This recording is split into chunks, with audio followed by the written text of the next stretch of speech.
This is Egi, the guy from London. We're here in Dambana ng Kagitingan, or the Bell of Valor. And this is to commemorate the heroism of our Philippine and American soldiers during the Second World War.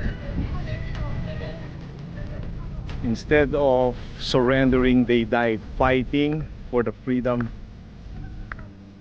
during the Second World War.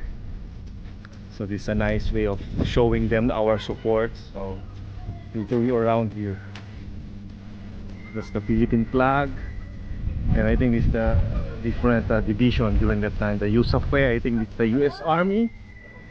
It's overlooking the city. We'll go to museum. I think museums not, you can't use any video, or yeah, you can use only camera. I think that's the museum used during the World War. It's ammunition used during that time. To that museum, I think that door you can see, but it's not allowed. The video is allowed. So I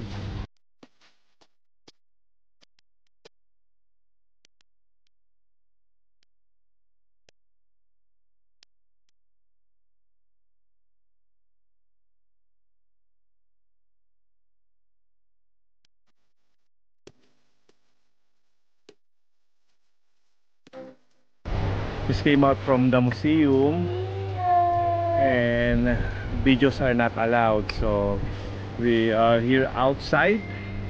You can see that's inside. This is the Battle of Bataan.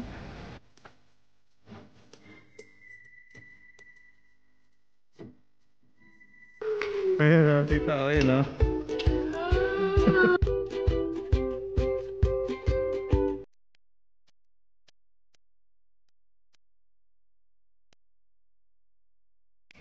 We came to the end of our vlog, and thank you for watching here in Dambana. Thank you, and see you in our next vlog. Bye bye.